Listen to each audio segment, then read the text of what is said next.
Hi everyone. So, my name is Lena. I wanted to I guess this is the first introduction to my podcast, which I'm going to call A General Good Time. So, welcome to A General Good Time. As you can tell, um I am new to this and I promise I'm not doing this because this is a growing trend and it's quarantine. Maybe that kind of partially influenced it, but I talk a lot and I have a lot of opinions, so I figured it would be great to kind of just have a space where I can kind of gather my thoughts, share opinions, maybe even have guests in the future to talk about not only like not necessarily controversial topics, but like pop culture, mental health issues, just topics that I always find personally interesting, that hopefully you all can relate to as well. So, with that being said, welcome. Thank you for tuning in. Um, I wanted to basically, as you can tell, in the future, I will most likely be scripting, but because this is the first episode, it might be all over the place, so I apologize in advance. But yeah, like I said, my name is Lena. I wanted to kind of talk about, I think for the first topic, it was kind of spontaneous. I wanted to talk about something different, but I think relevant to what I was. Oh, so to preface, I'm sorry, I'm rambling. This is why I need to have a script in the future. But what happened earlier today was that I had an appointment. So to clarify, I want to be open, right? So I'm dealing with some mental health issues. So this includes clinical depression and generalized anxiety. So I've been talking to my therapist, and my therapist recommended that I take some group therapy sessions. So I think the name of the course is called Rapid Stress Reduction. So luckily I have health insurance, which is really important, right? And so I was able to. So it comes in a series of 4 classes, and it's like a group session. I think due to COVID, it's virtual, right? So I kind of thought it was really interesting some of the topics that we discussed this morning, or that they kind of lectured over. Again, I want to emphasize that I am not a healthcare professional, and I am in no way an expert on this topic, or even like someone that's even remotely like super aware. But I do think that some of the concepts are interesting, and I kind of just wanted to talk a little bit about what they were and kind of what my take on it was as someone who's kind of new into this and someone who's directly receiving treatment. Um, so the first thing that they brought up that was really interesting was called neuroplasticity. So I want to emphasize that probably if you ever taken psychology before, or even studied something that I don't know, or maybe this is something that is maybe more standard than I thought, but I've never heard of the term specifically neuroplasticity. I'm looking at this article called Dynamic Brains and the Changing Rules of Neuroplasticity: Implications for Learning and Recovery. So I found this on Frontiers in, which is I think like Frontiers in Psychology. So they have like articles and journals and stuff. So this was published in 2017 for their journal.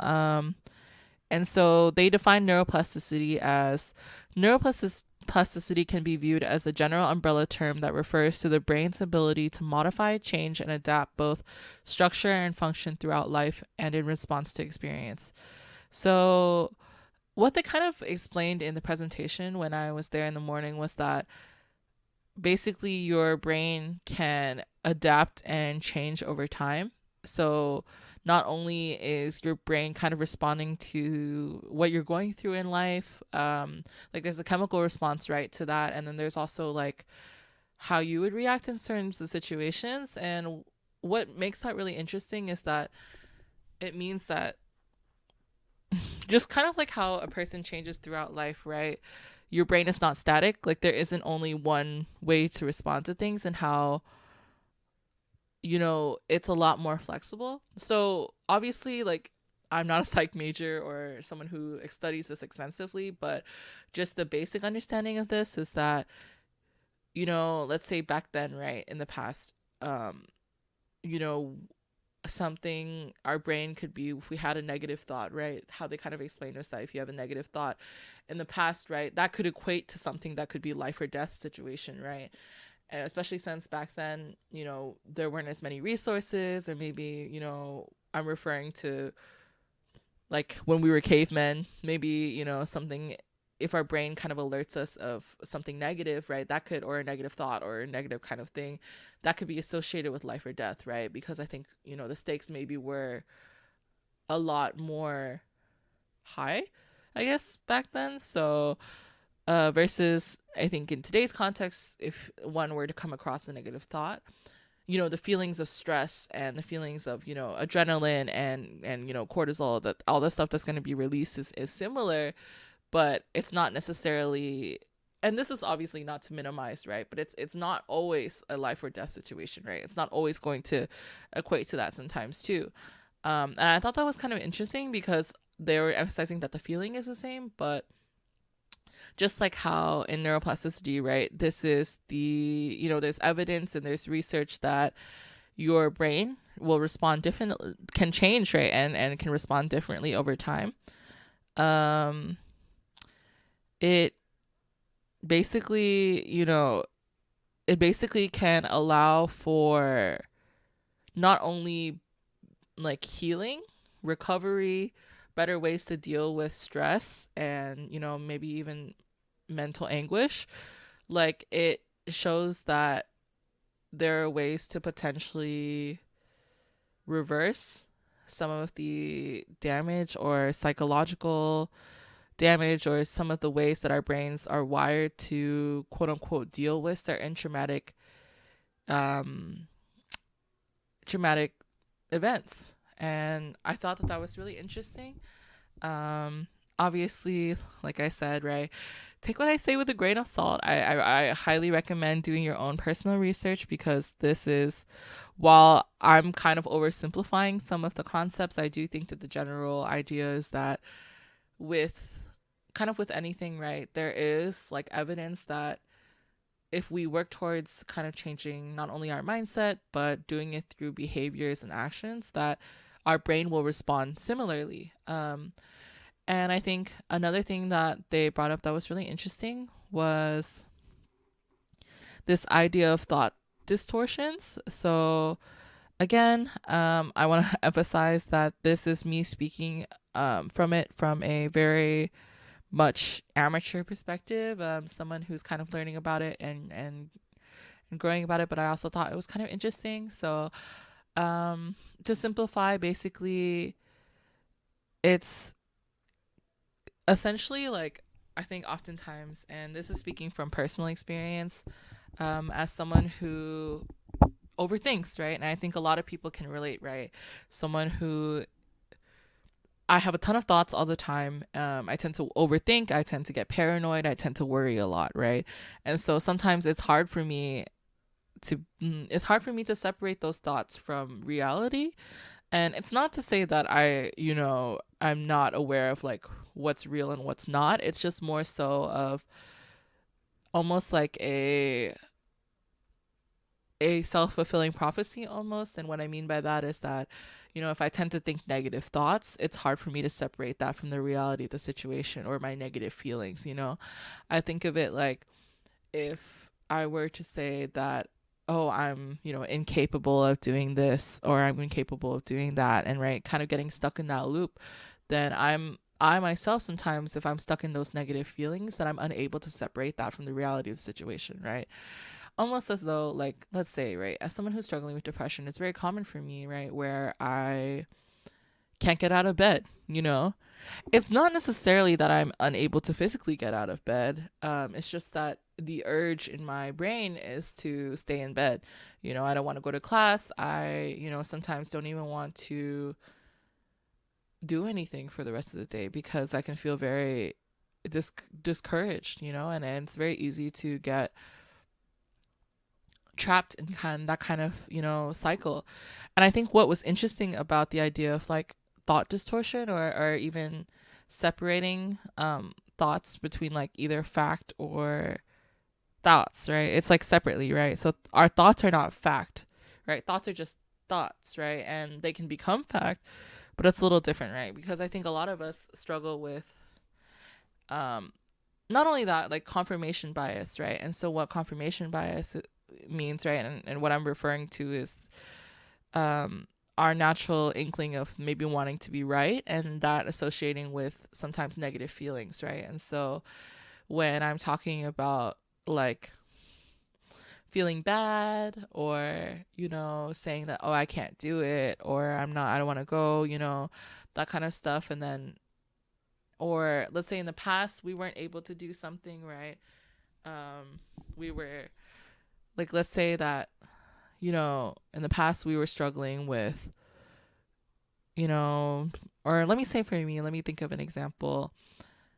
Let's say that in the past I, struggled with my weight, and I didn't want to, I didn't want to basically, I felt discouraged from wanting to go out on dates because I felt like I, didn't look good, or that I was too heavy, and, stuff like that. And so when I gathered up the courage to potentially go on dating apps, in my brain, it was like the equivalency of not getting any matches was like, see, I told you were too big. Nobody's going to find you attractive.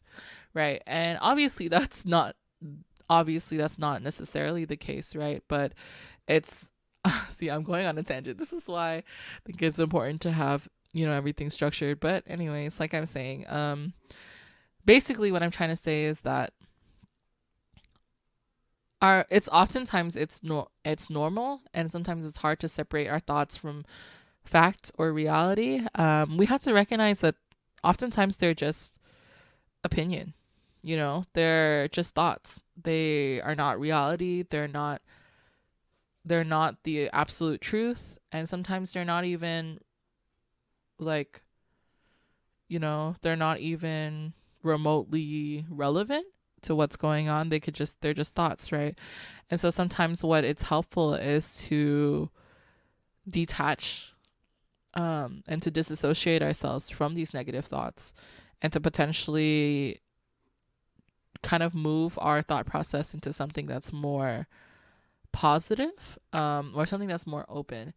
I think I struggle sometimes with positivity versus negativity and openness, because I think as a default, it's much more easier, especially since given our past and our natural brain chemistry, right, to survive as human beings, right, and to have a fight or flight response, and to respond to trauma, and to respond to stress, trying to have, and to sometimes thinking, and having these thoughts are a way to protect ourselves. But I think, in this growing day and age where there's a lot of stressors, and there's a lot of expectations, and there's a lot of things that we not only place on ourselves, but we receive from others, we receive from society, it can become very difficult to manage day-to-day life, and it can become really easy to feel down and depressed. And we also have to recognize that while our environment does influence these conditions, that it also is, chemistry. Like, there is something different with our brain chemistry, and that doesn't necessarily make us any worse, or it doesn't necessarily make any, people any superior, but it is something to consider, right? And I say this all to say is that I always think it's interesting that when receiving treatment, or even working on like addressing like what we struggle with, or just some of the issues that people with mental health issues just deal with on a day-to-day basis.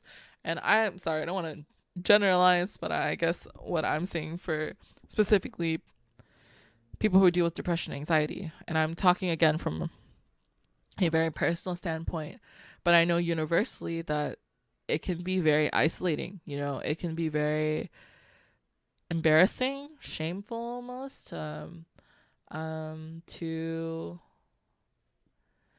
be honest with some of these feelings that we're feeling, you know, especially if we on the outside are maybe doing better, or we're not necessarily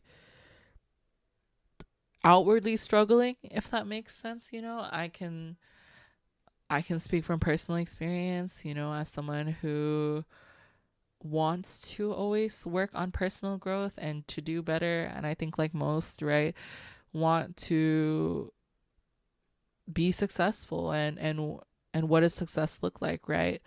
And I think personally, so to give some context, I am now 22 years old. So I graduated college about 6 months ago, exactly. Um, and I graduated college, well, right, like everyone else, we're still in a pandemic, but at the height, or at the beginning of the pandemic, right? Was it? No, actually, at the middle of the pandemic, actually, because I believe it was December of 2019. I graduated December of 2020. It was a hard time for a lot of people, and I think that graduating college as a first generation student was definitely something that I still haven't really processed. And I think coming back home, since I graduated school in a different state and then just returning home and living with parents and living with family, and then kind of feeling like, what am I doing with my life, you know? And I think that can be relatable, you know, to some people, but also, like, you know, with social media, right, the emphasis of people like kind of doing things with their life and posting their successes, like a part of me is like, can't help but feel inadequate, you know? And I think that is something that I have to personally work on too. But it's interesting because when I'm thinking about my depression and my anxiety and just different treatment options I've tried, right, including individual talk-based therapy, talking to a psychiatrist, even taking medication. I do want to preface, right, with medication, I am not in any position to shame or to necessarily like say that you should or shouldn't take medication. It's a very personal choice.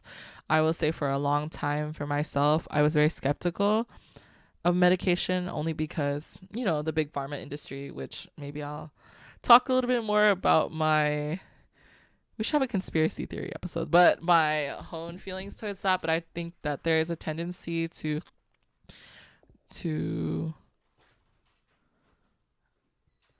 over medicate. And, you know, I think that sometimes, I think especially when you're first kind of going through, and I'll just speak from my own personal experience, I think for me, what I really wanted to was just a place to feel like I was able to kind of unload, without necessarily feeling like a burden, and, you know, to have a professional there to be able to work through some of the feelings that I was going through. And so sometimes I felt like there was this pressure, to, you know, use medication without necessarily having the option for therapy, traditional talk-based therapy first. And again, like I want to emphasize, right, I think the most effective, right, is a combination of both, you know, an ideal world, having both, you know, consistent talk-based or cognitive behavioral therapy, also known as CBT, as well as having medication as an option, and also just lifestyle, you know, diet, exercise, you know, doing things that you enjoy and stuff like that. Obviously, a combination of that is the most effective.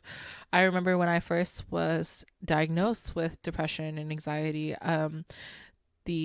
my psychiatrist told me that the average effective rate, right, again, this is what they said, right, and obviously this is not necessarily fact, but on average it's about 30%, right? Therapy is 30%, medications 30%, and again, also lifestyle is 30%. I don't know about the other 10%, but I'm assuming that, you know, on average, right, it's a combination of everything that is the most effective, right? So again, with just kind of like the theme for today's podcast episode is just basically going through, I think for me, kind of like how to work through anxiety, depression, life, how to get through, especially now that we are transitioning into reopening or just life in general. Like, I think as a 20 something year old post grad student, that's my perspective. And I think definitely I have friends who are in similar positions. I have,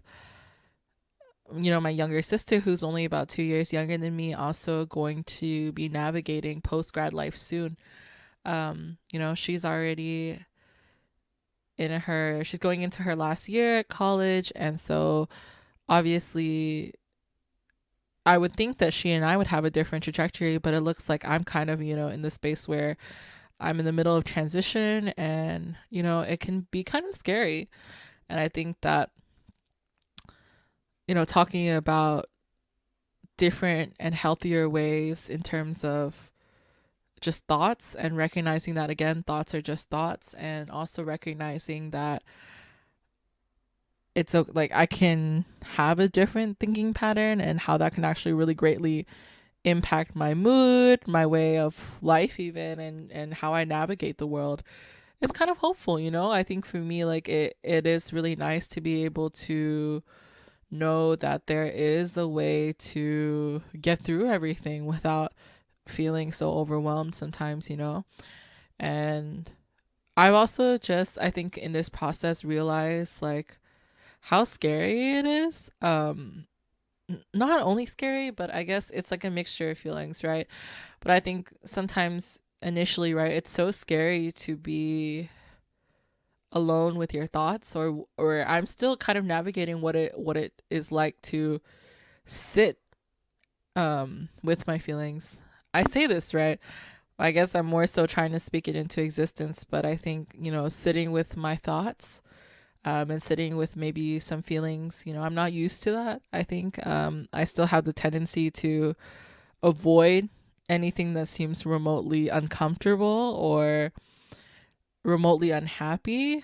I think it is how I categorize things. So, I think sitting with discomfort and sitting with my overwhelming feelings can be a lot, I think. And so, but at the same time, I'm recognizing that if I don't sit with the feelings, I'm going to have to face them one way or the other. And sometimes, I know that there isn't necessarily a right time or a right place, but there are some times that are better than others, right? I'd rather process my feelings when I have the space to, sit with my thoughts rather than have it all come out, and sometimes at the cost of me lashing out at other people, and that's something that I'm still personally working with. And yeah, I just wanted to share my thoughts with you all today. Just about, again, like neuroplasticity, which again, brain can change, and thoughts and stuff like that. Because I think that, again, it's really important to recognize. Yeah. So great. I think that with the next podcast, what I hope to do is to maybe try to do 30-minute episodes every week. Try to release them once a week. And yeah, and then we're going to do different topics. So if you all have any topic suggestions that you all want me to cover, I'm definitely open. I have, of course, my own personal list of things that I want to cover, but I always value, what people's insights are and what you all want to hear. So I'm definitely down to discuss that as well. But again, this has been a general good time. Thank you so much for tuning in, and I really appreciate it. I hope everyone has a great rest of the week, and everyone has time to de-stress and to take care. Thank you so much. Bye-bye.